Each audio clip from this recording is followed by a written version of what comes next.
నమస్కారం. దూరదర్శన్ వార్తలకు స్వాగతం. నేను కీర్తి. ముందుగా ముఖ్యాంశాలు.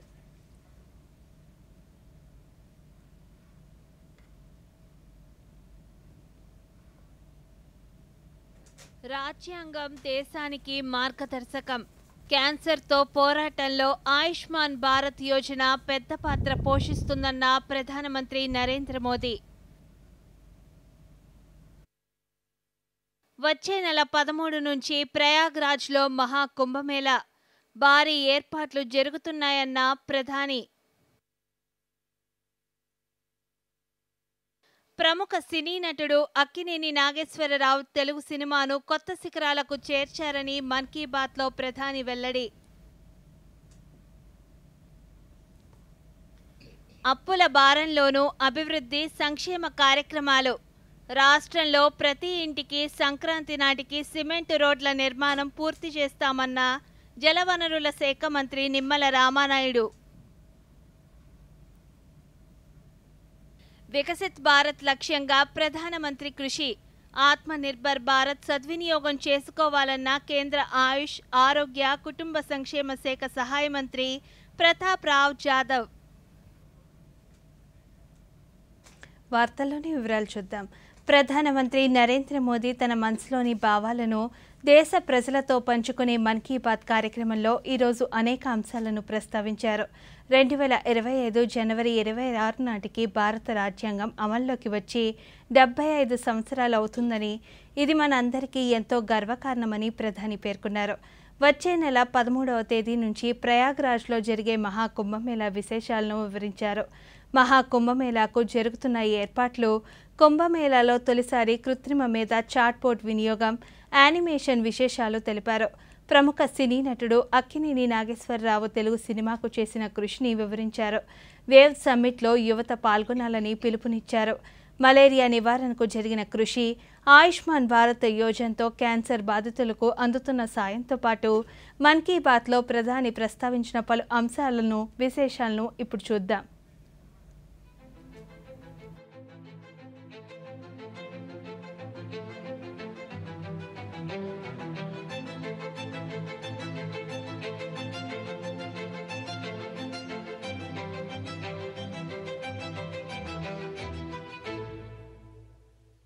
ప్రధానమంత్రి నరేంద్ర మోదీ తన మనసులోని భావాలను దేశ ప్రజలతో పంచుకునే మన్ కీ బాత్ కార్యక్రమంలో ఈరోజు అనేక అంశాలను ప్రస్తావించారు.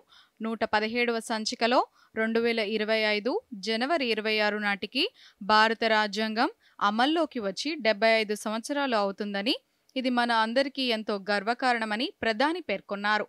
మన రాజ్యాంగ నిర్మాతలు అందించిన రాజ్యాంగం కాల పరీక్షలో నిలిచిపోయిందని పేర్కొన్నారు. భారత రాజ్యాంగం మనకి దిక్సూచి అని, మార్గదర్శకమని తెలిపారు. భారత రాజ్యాంగం వల్లే తాను ఈరోజు ఈ స్థానంలో ఉన్నానని, ప్రజలతో మాట్లాడగలుగుతున్నానని పేర్కొన్నారు. ఈ సంవత్సరం నవంబర్ 26న రాజ్యాంగ దినోత్సవం నుంచి ఏడాది పాటు కొనసాగే అనేక కార్యక్రమాలు ప్రారంభమయ్యాయని తెలిపారు. దేశ పౌరులను రాజ్యాంగ వారసత్వంతో అనుసంధానం చేసేందుకు కాన్స్టిట్యూషన్ 75.com పేరుతో ప్రత్యేక వెబ్సైట్ను కూడా రూపొందించినట్లు తెలిపారు.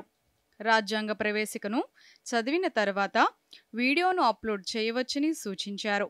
వివిధ భాషల్లో రాజ్యాంగాన్ని చదవవచ్చని, రాజ్యాంగంపై ప్రశ్నలు కూడా అడగవచ్చని మన్ కీ బాత్ శ్రోతలు, పాఠశాల విద్యార్థులు, కళాశాలలకు వెళ్లే యువత ఖచ్చితంగా ఈ వెబ్సైట్ను సందర్శించి ఇందులో భాగస్వాములు కావాలని కోరారు.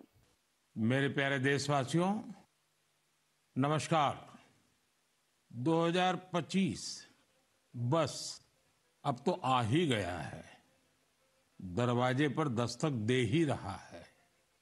2025 में 26 जनवरी को हमारे संविधान को लागू हुए 75 वर्ष होने जा रहे हैं। हम सभी के लिए बहुत गौरव की बात है। వచ్చే నెల 13వ తేదీ నుంచి ప్రయాగ్రాజ్లో మహాకుంభమేళా కూడా జరగబోతుందని, ప్రస్తుతం త్రివేణి సంగమ తీరంలో భారీ ఏర్పాట్లు జరుగుతున్నాయని ప్రధాని పేర్కొన్నారు. కొద్ది రోజుల క్రితం తాను ప్రయాగ్రాజ్కి వెళ్లినప్పుడు హెలికాప్టర్ నుండి యావత్ కుంభమేళా క్షేత్రాన్ని చూసి ఎంతో సంతోషించానని, ఎంతో విశాలంగా, సుందరంగా, భవ్యంగా ఈ క్షేత్రం ఉందని పేర్కొన్నారు. మహాకుంభమేళ ప్రత్యేకత దాని విశాలత్వంలోనే కాక వైవిధ్యంలో కూడా ఉందని పేర్కొన్నారు. ఈ కార్యక్రమానికి కోట్లాది మంది ప్రజలు తరలివస్తారని, లక్షలాది మంది సాధువులకు, వేల పరంపరలకు, వందలాది సంప్రదాయాలకు, అనేక వైవిధ్యాలకు ఈ కార్యక్రమంలో భాగస్వామ్యం ఉంటుందని మోదీ పేర్కొన్నారు.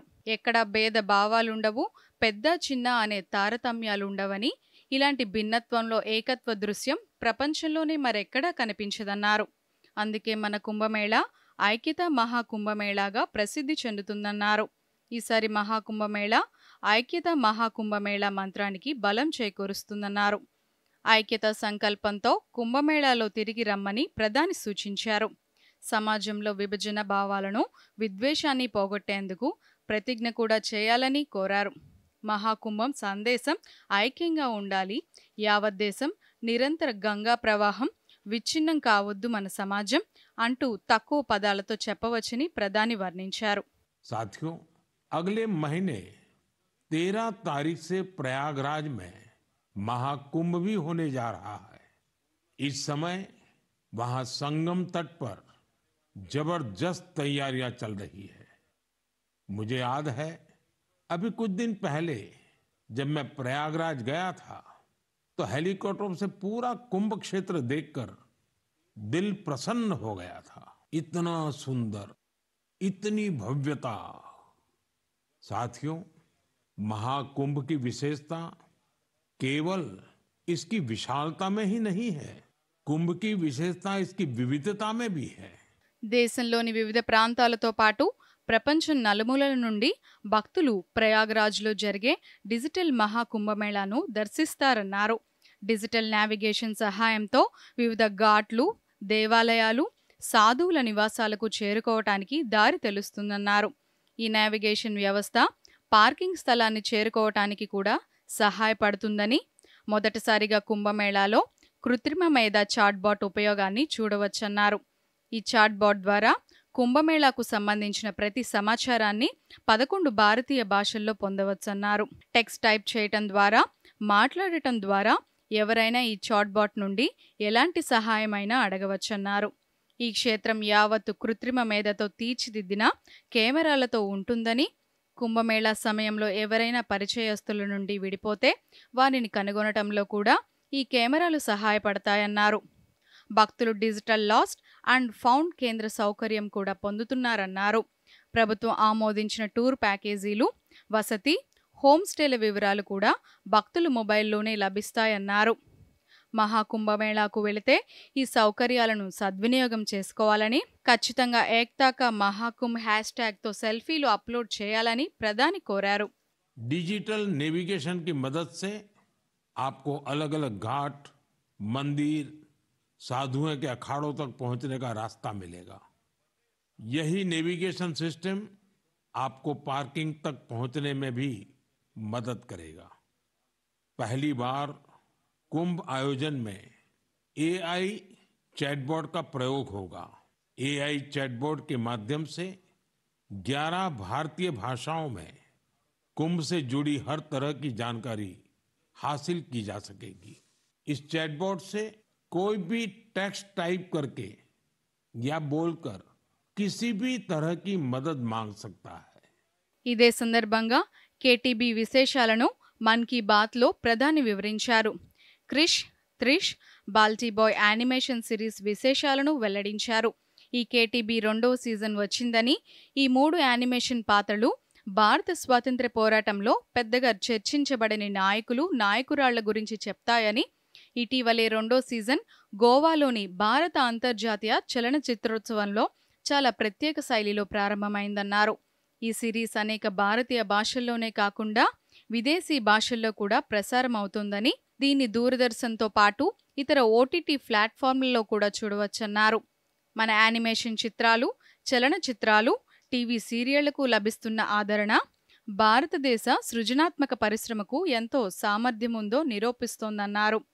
ఈ పరిశ్రమ దేశ ప్రగతికి దోహదపడటమే కాకుండా మన ఆర్థిక వ్యవస్థను కొత్త శిఖరాలకు తీసుకువెళుతుందన్నారు. మన సినిమా, వినోద పరిశ్రమ చాలా పెద్దవని, దేశంలోని అనేక భాషల్లో సినిమాల నిర్మాణం జరుగుతోందన్నారు. సృజనాత్మక అంశాల సృష్టి జరుగుతోందని, ఏక్ భారత్ శ్రేష్ఠ భారత్ భావన్ను మరింత బలపరిచినందుకు సినిమా వినోద పరిశ్రమను అభినందిస్తున్నట్లు మోదీ పేర్కొన్నారు. केटीबी यानी क्रश, त्रुश और बाल्टी बॉय। आपको शायद पता होगा, बच्चों की पसंदीदा एनिमेशन सीरीज और उसका नाम है केटीबी भारत है हम, और अब इसका दूसरा सीजन भी आ गया है। ये 3 एनिमेशन कैरेक्टर हमें भारतीय स्वतंत्रता संग्राम के उन नायक नायिकाओं के बारे में बताते हैं जिनकी ज्यादा चर्चा नहीं होती। ప్రముఖ సినీ నటుడు అక్కినేని నాగేశ్వరరావు తెలుగు సినిమాను కొత్త శిఖరాలకు చేర్చారన్నారు. ఆయన సినిమాలు భారతీయ సంప్రదాయాలను, విలువలను అందించాయని ప్రధాని ప్రశంసించారు. अक्कीनेनी नागेश्वर राव गारू ने तेलुगु सिनेमा को नई ऊंचाइयों तक पहुंचाया है। उनकी फिल्मों ने भारतीय परंपराओं और मूल्यों को बखूबी प्रस्तुत किया। భారతదేశ సృజనాత్మకత, ప్రతిభను ప్రపంచానికి చాటి చెప్పే గొప్ప అవకాశం రాబోతుందని ప్రధాని తెలిపారు. ప్రపంచ దృశ్య శ్రవణ వినోద శిఖరాగ్ర సమావేశం వేవ్స్ సమ్మిట్ వచ్చే ఏడాది మన దేశంలో తొలిసారి జరుగుతోందన్నారు. ఈ వేవ్ సమ్మిట్లో పాల్గొనేందుకు ప్రపంచ మీడియా, వినోద పరిశ్రమకు చెందిన ప్రముఖులు, సృజనాత్మక ప్రపంచానికి చెందిన వారు భారతదేశానికి వస్తారన్నారు. ప్రపంచ కంటెంట్ సృష్టికి భారతదేశాన్ని కేంద్రంగా మార్చే దిశగా ఈ శిఖరాగ్ర సమావేశం ఒక ముఖ్యమైన అడుగని పేర్కొన్నారు. ఈ శిఖరాగ్ర సమావేశ సన్నాహాల్లో మన దేశంలోని యువ సృష్టికర్తలు కూడా ఉత్సాహంగా పాల్గొంటున్నారని, అందుకు ఎంతో గర్వంగా ఉందన్నారు. భారత్ $5 ట్రిలియన్ ఆర్థిక వ్యవస్థ వైపు పురోగమిస్తున్న ఈ సమయంలో మన క్రియేటర్ ఎకానమీ కొత్త శక్తిని తీసుకువస్తుందన్నారు. యువ క్రియేటర్లు, ఆర్టిస్టులు, బాలీవుడ్, ప్రాంతీయ సినిమాలతో అనుబంధం ఉన్నవారు, టీవీ పరిశ్రమలో నిష్ణాతులు, యానిమేషన్, గేమింగ్, వినోద సాంకేతికతలో నిపుణులు అందరూ వేవ్ సమ్మిట్లో భాగస్వాములు కావాలని ప్రధాని కోరారు. अगले साल हमारे देश में पहली बार world audio visual entertainment summit यानी वेव समिट का आयोजन होने वाला है। आप सभी ने दावोस के बारे में सुना होगा, जहां दुनिया के अर्थ जगत के महारथी जुटते हैं। उसी तरह वेव समिट में दुनिया भर के मीडिया और एंटरटेनमेंट इंडस्ट्री के दिग्गज, क्रिएटिव वर्ल्ड के लोग भारत आएंगे। यह समिट भारत को ग्लोबल कंटेंट क्रिएशन का हब बनाने की दिशा में एक महत्वपूर्ण कदम है। ఈ శీతాకాలంలో దేశవ్యాప్తంగా క్రీడలు, ఫిట్నెస్కు సంబంధించి అనేక కార్యకలాపాలు జరుగుతున్నాయన్నారు. ప్రజలు ఫిట్నెస్ను తమ దినచర్యలో భాగంగా చేసుకుంటున్నారన్నారు. దేశంలో ఎక్కడ చూసినా క్రీడల పట్ల ఉత్సాహం కనిపిస్తుందన్నారు. #Sunday on cycle, #cycling Tuesday వంటి ప్రచారాల ద్వారా సైక్లింగ్ ప్రచారం జరుగుతోందన్నారు. భారత్ సాధించిన 2 పెద్ద విజయాలు ఈరోజు ప్రపంచం దృష్టిని ఆకర్షిస్తున్నాయని ప్రధాని పేర్కొన్నారు. ఈ 2 విజయాలను ఆరోగ్య రంగంలో సాధించామన్నారు. మొదటి గెలుపు మలేరియాకు వ్యతిరేకంగా పోరాటమైతే రెండవది క్యాన్సర్తో పోరాటమన్నారు.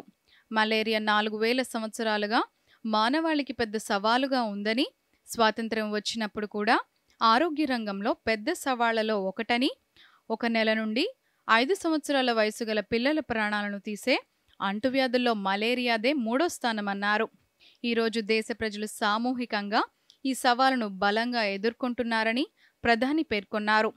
భారతదేశంలో మలేరియా కేసులు, మరణాలు 2015-2023 మధ్యకాలంలో 80% తగ్గాయని ప్రపంచ ఆరోగ్య సంస్థ WHO నివేదిక తెలియచేస్తోందన్నారు.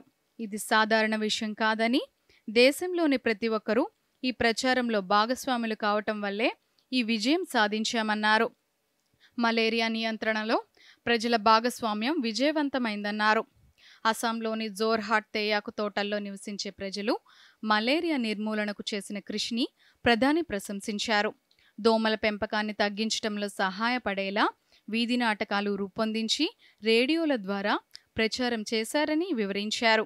అవగాహన, దృఢ సంకల్పంతో మనం పొందగలిగే విజయాలకు మరో ఉదాహరణ క్యాన్సర్తో పోరాటమని, 30 రోజుల్లో క్యాన్సర్ రోగికి చికిత్స ప్రారంభించాలని ఆయుష్మాన్ భారత్ యోజన ఈ విషయంలో పెద్ద పాత్ర పోషించిందని, ఈ పథకం వల్ల 90% మంది క్యాన్సర్ పేషెంట్లకు సకాలంలో చికిత్స ప్రారంభించగలిగారని, ఇంతకుముందు పేదలు నగదు లేకపోవటంతో క్యాన్సర్ నిర్ధారణ, చికిత్సకు దూరంగా ఉండేవారని, ఇప్పుడు ఆయుష్మాన్ భారత్ పథకం వారికి చాలా గొప్ప సహకారం అందిస్తోందని, ఈ పథకం క్యాన్సర్ చికిత్సలో ఎదుర్కొంటున్న ఆర్థిక సమస్యలను చాలా వరకు తగ్గించిందన్నారు. ఈరోజు క్యాన్సర్ చికిత్స గురించి మరింత అవగాహన కలిగిందని, ఇందులో మన ఆరోగ్య సంరక్షణ వ్యవస్థ కృషి, వైద్యులు, నర్సులు, సాంకేతిక సిబ్బంది కృషి ఎంతో ఉందన్నారు. అందరి సహకారంతో క్యాన్సర్ను ఓడించాలనే సంకల్పం మరింత బలంగా మారిందన్నారు. అవగాహన కల్పించడం వల్లే ఈ విజయం సాధ్యమైందన్నారు.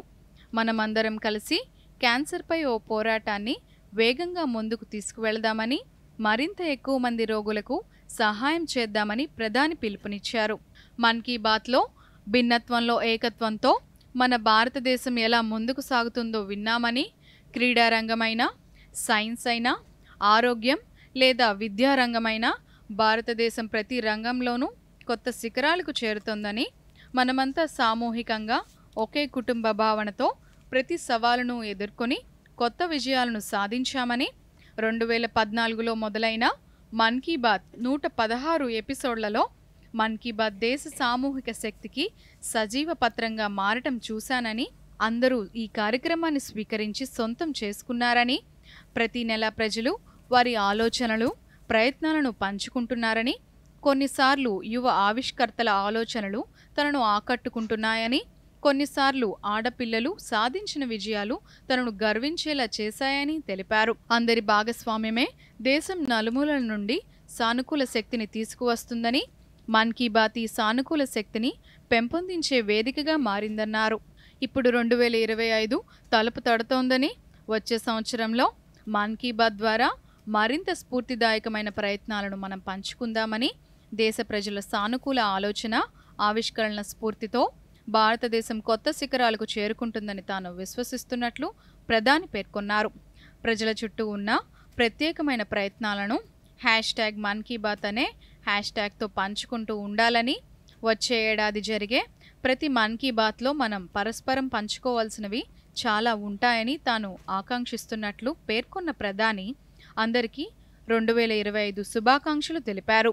ఆరోగ్యంగా ఉండాలని, సంతోషంగా ఉండాలని, ఫిట్ ఇండియా ఉద్యమంలో చేరాలని, ప్రజలు ఫిట్గా ఉండాలని, జీవితంలో పురోగతిని సాధించాలని ప్రధాని కోరారు.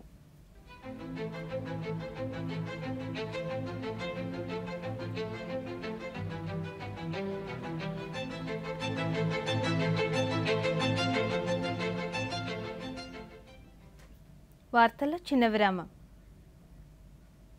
అకాల వర్షాలు, తుఫాను వైపరీత్యాలకి కదిగులే పడకండి. పంటకు బీమా చేయండి, సురక్ష కవచం పొందండి. ప్రకృతి ప్రకోపించిన దుర్ఘటనలు ఏవైనా చింతలన్నీ మీరు ఇక వదలండి. పంటకు బీమా हमने फसल बीमा योजना को अधिक प्रभावी बनाया, उसके दायरे में ज्यादा किसानों को लाए. ఇప్పటికే 19,67,00,000లకు పైగా రైతు దరఖాస్తులకు పంట నష్టపరిహారం అందింది. రబీ పంటల బీమా కోసం వెంటనే రిజిస్టర్ చేసుకోండి. బ్యాంక్, బ్రాంచ్ బీమా company, agriculture credit society, common service centre CSC ని సంప్రదించండి లేదా www.pmfpy.gov.in లో ఆన్లైన్ లో అప్లై చేయండి. బీమా కంపెనీ ప్రతినిధి ద్వారా ఇంటి వద్ద ఉండి ఎయిడాప్ ద్వారా బీమా పొందొచ్చు. పంట బీమాకు సంబంధించిన సమాచారం కోసం హెల్ప్ లైన్ నంబర్ 144447కు కాల్ చేయండి. పంటకు బీమా చేయండి, సురక్ష కవచం పొందండి. 3 నెలల్లో డబ్బు డబుల్. వారే వా, ఫాస్టే కాక హై రిటర్న్స్ కూడా. భలే స్కీమ్ కదా, నిన్న లేదు ఇది ఇక్కడ. అలాగే రేపు ఉండదు కూడా. నువ్వు ఎప్పుడైనా 5 ఓవర్లలో డబుల్ సెంచరీ కొట్టావా? ఇలాంటి స్కీమ్ల ప్రలోభానికి లొంగిపోతే మనం మోసపోగలం. ఆర్బీఐ అంటుంది మీ డబ్బుని సురక్షితంగా ఉంచుకోండి, తెలివిగా పెట్టుబడి పెట్టుకోండి. ఎక్కువ రిటర్న్స్ వెనకాల పడితే రిస్క్ కూడా అంతే ఎక్కువ ఉంటుంది.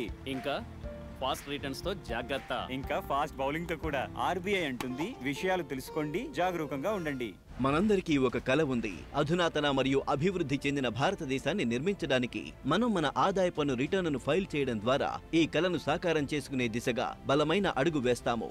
ఒకవేళ మీరు 2024-25 అంచనా సంవత్సరానికి సంబంధించి మీ ఆదాయ పన్ను రిటర్నును సకాలంలో ఫైల్ చేయలేకపోతే చింతించకండి. ఆలస్య రుసుముతో మీ ఆలస్యపు ఆదాయ పన్ను రిటర్నును ఫైల్ చేయడానికి చివరి తేదీ 31 డిసెంబర్ 2024. మీరు ఇప్పటికే 2024-25 అంచనా సంవత్సరానికి రిటర్న్లను ఫైల్ చేసి అందులో ఏవైనా పొరపాట్లు చేసి ఉంటే మీ సవరించిన రిటర్నును ఫైల్ చేయడానికి ఇది సరైన సమయం. 31 డిసెంబర్ 2024. మరింత సమాచారం కోసం మరియు ఇన్కమ్ ట్యాక్స్ రిటర్న్ ఫైల్ చేయడం కోసం సందర్శించండి incometax.gov.in. ఈ ప్రాసెస్ సులభం మరియు పూర్తిగా ఆన్లైన్. ప్రతి ఆదాయ పన్ను చెల్లింపుదారు ఒక జాతి నిర్మాత. వార్తలకు తిరిగి స్వాగతం. ప్రధానమంత్రి నరేంద్ర మోదీ మనసులో మాట మన్ కీ బాత్ 117వ సంచిక ఈరోజు ప్రసారమైంది. ఈ కార్యక్రమంలో ప్రధాని తెలుగు సినిమా నటుడు అక్కినేని నాగేశ్వరరావు పేరును ప్రస్తావించారు. తెలుగు సినిమా చరిత్రను అక్కినేని నాగేశ్వరరావు కొత్త శిఖరాలకు చేర్చినట్లు ప్రధాని పేర్కొన్నారు. ఆయన సినిమాలో భారతీయ సాంప్రదాయాలు, విలువలను అందించినట్లు తెలిపారు. ఈ సందర్భంగా అక్కినేని నాగేశ్వరరావుకు సంబంధించిన జీవిత విశేషాలు, సినిమా ప్రస్థానాన్ని ఇప్పుడు చూద్దాం.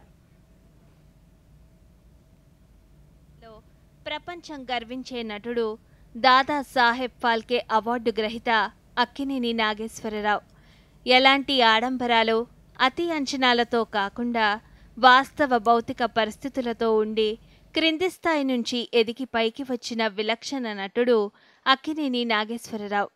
తాను ఏ పాత్రలో నటించినా అందులో కొత్తదనం కోరుకునే తత్వం ఆయనది. పోటీ ప్రపంచంలో తాను కూడా నెగ్గుకు రావాలనే కసితో ఎదిగిన కళామా తల్లి ముద్దుబిడ్డ. దసరా బుల్లోడు, ప్రేమ్ నగర్, ప్రేమాభిషేకం, ఆత్మగౌరవం, అగ్నిపుత్రుడు, సూత్రధారులు, డాక్టర్ చక్రవర్తి, మూగ మనసులు, దేవదాసు, మాంగళ్య బలం, విప్రనారాయణ, సువర్ణ సుందరి, కీలుగుర్రం ఇలా తెలుగు సినిమా కీర్తి కిరీటంలో ఆయన కలికితురాలు కనిపిస్తాయి. మిస్సమ్మ, గుండమ్మ కథ, శ్రీకృష్ణార్జున యుద్ధం వంటి మల్టీ స్టారర్లలో తెలుగు సినిమా మార్కెట్ పరిధిని ఇతోధికంగా పెంచడం కూడా ఆయన చేసిన కృషిలో ఒక భాగంగా చెప్పచ్చు. దసరా బుల్లోడు, ప్రేమాభిషేకం, దేవదాసు, రోజులు మారాయి తొలి శత దినోత్సవ చిత్రాలుగా నిలిచాయి.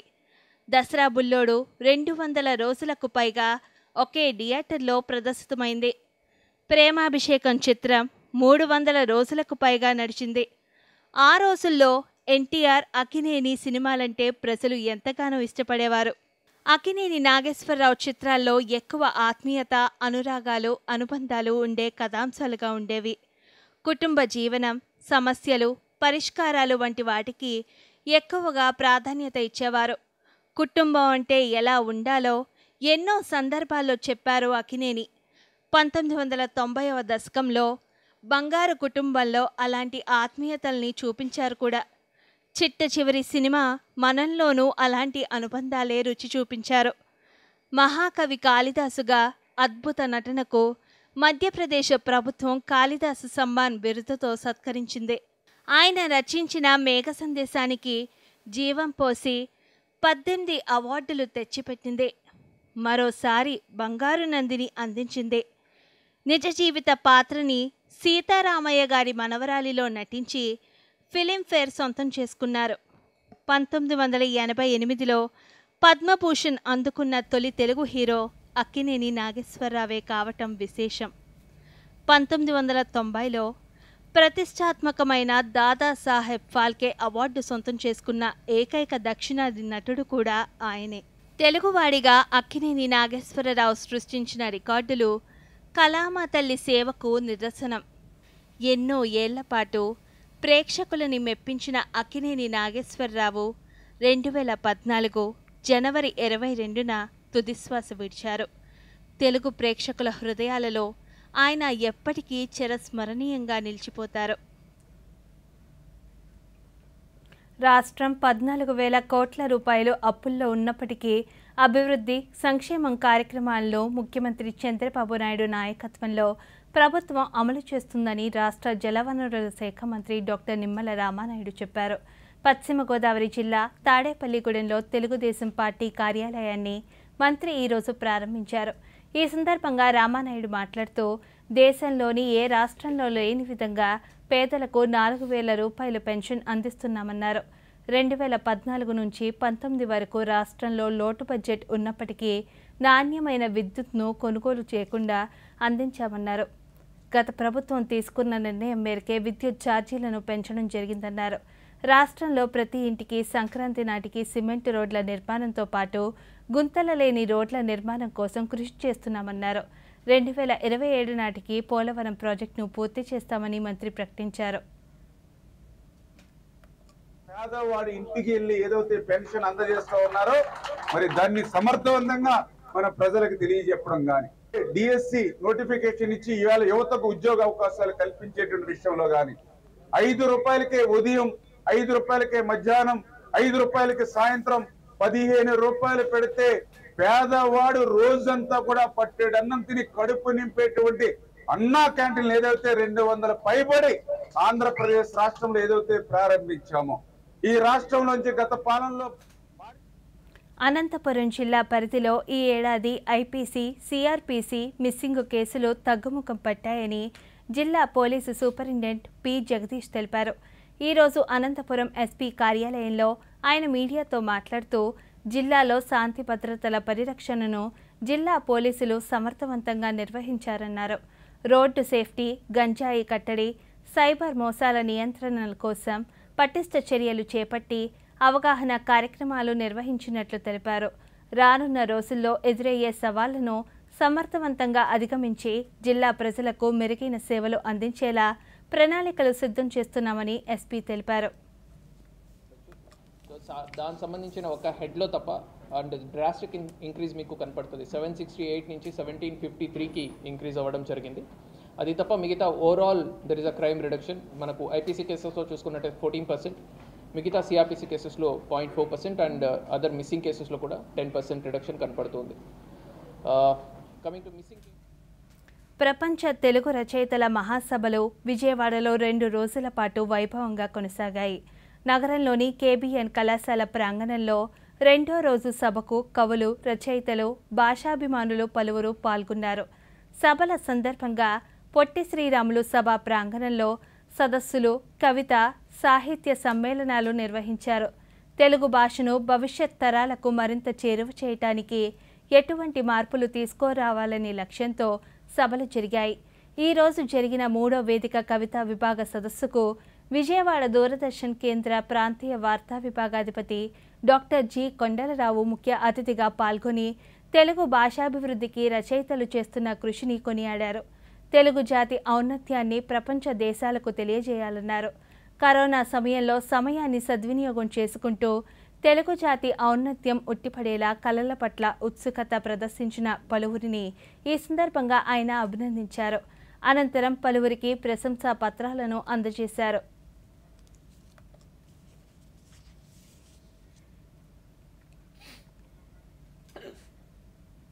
మహిళల ప్రపంచ ర్యాపిడ్ ఛాంపియన్షిప్ను గెలుచుకున్న కోనేరు హంపీకు ప్రధానమంత్రి నరేంద్ర మోదీ సామాజిక మాధ్యమం ఎక్స్ వేదికగా అభినందనలు తెలిపారు. హంపీ విజయం మిలియన్ల మందికి స్ఫూర్తిదాయకమన్నారు. ఈ విజయం ఆమెకు మరింత చారిత్రాత్మకమైనదని, 2వసారి ప్రపంచ ర్యాపిడ్ ఛాంపియన్షిప్ టైటిల్ సాధించడం అద్భుతమైన విజయంగా పేర్కొన్నారు. ఈ ఘనత సాధించిన ఏకైక భారతీయురాలిగా హంపీ నిలిచారన్నారు.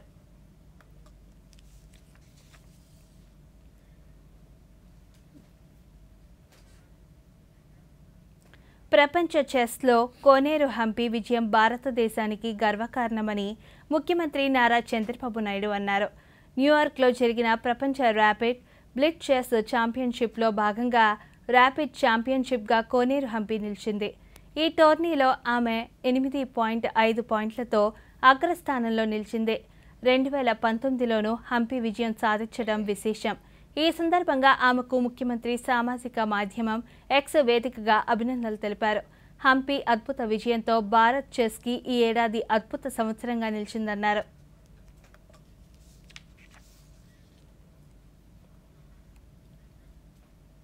రానున్న కాలంలో విమానయానం, పర్యాటక, వస్తు రవాణా రంగాలు ఆర్థిక ప్రగతికి కీలకమవుతాయని ఉత్తర భారత విమానయాన సంస్థ డైరెక్టర్ రాజకిషోర్ అన్నారు. నెల్లూరులో ఈరోజు ఆయన దూరదర్శన్తో మాట్లాడుతూ రాష్ట్రంలో విమానయాన అభివృద్ధికి ప్రభుత్వం తీసుకుంటున్న చర్యలు ఫలవంతంగా ఉన్నాయన్నారు. నెల్లూరులోని దగదత్తి విమానాశ్రయం త్వరలో రూపుదిద్దుకోనుందని తెలిపారు. గతంలో విధులు నిర్వహించే సమయంలోనే అన్ని సాంకేతిక పరమైన చర్యలను పూర్తి చేసినట్లు తెలిపారు. జాతీయ రహదారులు, ఓడరేవులు, జలమార్గాలను అనుసంధానించే విధంగా విమానయాన సంస్థను అభివృద్ధి చేసినట్లు చెప్పారు. తద్వారా ప్రయాణ, వస్తు రవాణా, పర్యాటక విభాగాలలో గణనీయమైన ఆర్థిక ప్రగతి సాధించవచ్చన్నారు. విమానాశ్రయాలతో పాటు సీప్లేన్లు, తర్వాత ఇతర విమానాశ్రయాల రూపకల్పనలో ఆంధ్రప్రదేశ్ రాష్ట్రం తీసుకున్న చర్యలు చాలా విలువైనటువంటి డెవలప్మెంటు ఏవియేషన్ రంగంలో సాధించేందుకు, ప్రగతిని సాధించేందుకు వరకు మెండైన. ఈ వార్తలు ఇంతతో సమాప్తం. నమస్కారం.